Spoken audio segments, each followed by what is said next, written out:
Hey everybody. So this is a special midweek edition, little extra bonus video. This is a special pattern I made up. I think you guys are really going to like it. And this is in support of our friends Pirate Goods over in Kyiv. They obviously can't work right now because of this ongoing war. So this pattern will be available on their website. It's a way to get money directly to them.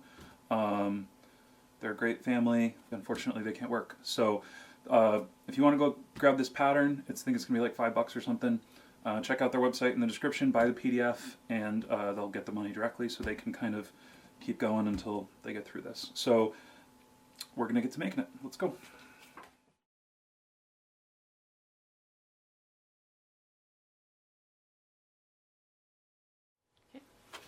So this is a Ricado shell, I believe it's marbled sage, and this Buckle Guy sponsors one video, our Friday video every week, but I'm going to put a link to as many of their products in the description as possible because, you know, we work together. So even though they're not sponsoring it, as many of these products as I can I'll link because I know you guys would like a place to go get some products. And then the shell, I think you have to contact Ricado. I think there are a couple places in the States to grab it too, so check those out. You can just Google it. But yeah, this is a sage, a marbled sage, I think is the color, Shell Cordovan. I'm just going to cut out as little as I can, but I am going to take a nice center cut because I want this nice color. And this piece is going to the man himself, Hugo. You guys might know him on Instagram as Shellgazer. He's been working with us on the Leather Crafters for Ukraine charity, and I figured I'd just make him a nice piece. So I'm going to just cut this individually. There's only a little bit of skiving to do, and we're actually not going to use any glue. We're going to use Ted's tape from Buckle Guy, which is basically the same basting tape as we've always used, but I actually like it because it stays cleaner when it's on your workbench, but it also has a little bit of like support here. There's like a little bit of fabric in the tape. It's very, very slight, but there's a little more structure to it. So now I just have to get these traced and cut out. Alright, so I'm just kind of using the pattern because of the material to kind of placing the pattern where I can get kind of the best color. And if you use like a 2 to 3 ounce, or 2.5 to 3 ounce leather on this, you don't need to do any skiving at all. This shell's a little bit thick, so I'm probably going to do a little tiny bit of skiving. But we'll see once we get it cut out. For now though, I'm just going to get it traced and cut just like any other pattern.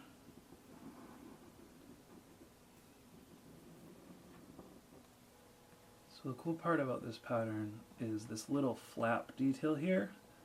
It just adds a little bit of nice detail once you get everything put together that kind of separates it from just having a normal straight flap. Not that straight flaps are bad, but I wanted to make it a little extra fancy so that, you know, it looks nice. I tried to look at Pirate Goods' product lineup. It was a fun product because, you know, of course I'm designing it, it's going to be on his website, but I tried to design a piece that kind of fit with his product line, even though, you know, he's not going to sell it or anything. He's not going to sell the finished pieces, but I just wanted it to look kind of cohesive. So this is kind of my interpretation of his style, and I gotta be honest with you, I've never done that before. And it was super fun. So yeah, I hope you guys go pick this one up. It's gonna be, I know we make a similar style to this, and it's like one of our best sellers. It's really good for, they're pretty quick to make, they're really nice quality, and they kind of hold just enough stuff so you can carry a few cards, some cash. There's an interesting little thumb slider. You don't have to include that, remember. You can just not do that if you don't want to. And then it's kind of got the two different depths of curves on the pockets. So on the inside one, it's a deeper curve so you can just pull the card out. But on the outside one, it's shallower so that you don't risk your card falling out or anything like that as much. I don't know, it wouldn't really fall out with this thick leather anyway, but just to be careful. So to cut these curves, all I'm going to do is take my smallest size hole punch here, and I'm just going to cut the tip of them with that, and that way that you've seen me do this before, right? And the reason we punch that hole there is just simply so that you can then go in with your knife and cut from the hole out, and you have a nice clean rounded sort of end of your cut. So it kind of goes in, around, and out, and it prevents anything. If you just use your craft knife and cut, it might rip in the future. It probably won't, like I said, but this is just a little extra protection just in case. So what I'm going to use a strap-in punch. The bottom of this thumb slot is a 1/2 inch, and it fits a strap-in punch perfectly. So we can get our cut started there. Then I'm going to go back on my cutting board, and I'm going to cut the rest of it out by hand.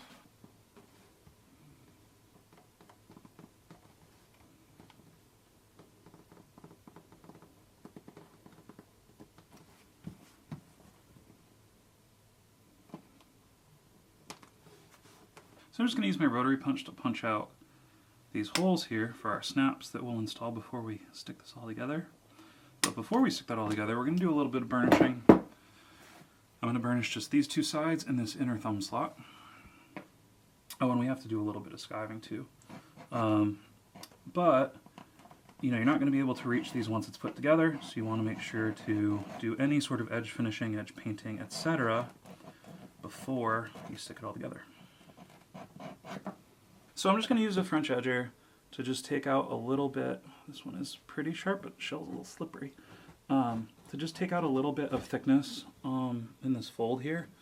And I'm just using my straight edges like kind of a track saw to get a nice little line. And then I'm also just going to skive the bottom of this, which will be on the inside, but I'm just trying to remove some of the thickness from that bottom fold. And once we get this done, we can install our snaps and get everything stuck together, and we're ready to sew.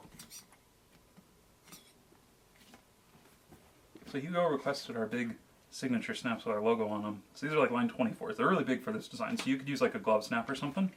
But now we're pretty much ready to put this together. The way I'm going to do this, I left this little corner uncut, and we'll trim it after. I'm going to push it basically just all the way down, and I'm going to mark a little tiny mark with my scratch awl. Then I'm going to come over to my cutting board, and I'm going to transfer that, making sure everything's lined up, to the other side. There we go. And then I'm just going to do a little bit. We are using tape, we're not using glue, but I'm going to just rough this up a little bit, just so the tape has a little something to stick to, because Shell is really slippery. It's glazed, you know, so anything that's jack glazed is always going to be kind of hard to get stuck if you don't rough it up. Now we're going to grab our Tebs tape. I really like this stuff, to be honest with you. I haven't used it a whole bunch, but the thing I like about it is it tears easier than normal basting tape. So like, there, you know, it tears pretty easily, and then I just trim it if it doesn't tear where I want it to, which admittedly it did not there. But I'm gonna stick this one side at a time, which is why I'm using the tape, because with glue, there we go, we got it to rip right where we want it to. If you can do this with glue, but it just takes a little extra time because you got to go. It's better to do it one side at a time than to glue everything all at once. So we're gonna lift this up. And you can see how it's not perfectly clear. It's got a little membrane in there, which actually strengthens your stitch line a tiny bit. Okay. Now we're going to take our back, and I'm going to go back to my cutting board here, and I'm going to really make sure that I get this all perfectly lined up.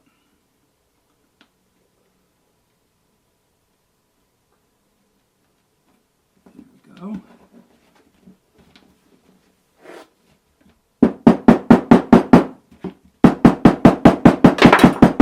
So we're going to get this all lined up, and all I'm doing is making sure that the tops are even here, and we'll stick it down.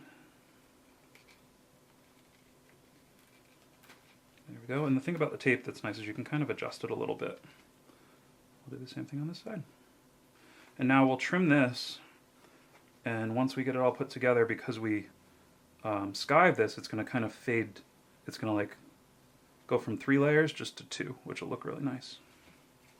So I'm just going to do 2 quick stitch lines, and then we just have some edge work and we're done.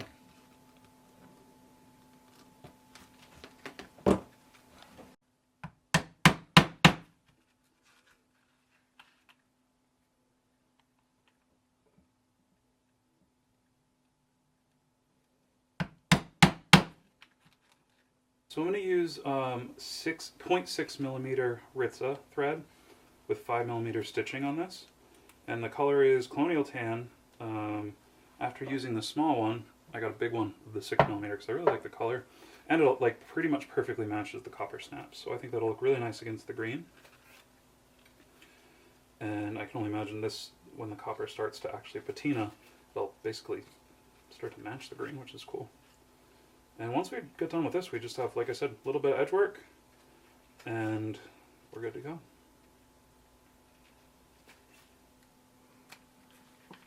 I don't have a lighter. Okay, there's a lighter here. And we're back.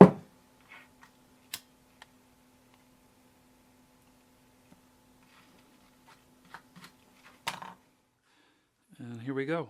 Kaylina left, so I gotta show you and film at the same time, but there we go. That's the final piece. It's really nice because it's nice and slim, and I put our signature snaps on it, so it's kind of got the green marble with the copper snaps, and these are a bit big, like I said, but you get some of the nice finishing in the back there with the stamp. I'm really proud of this one.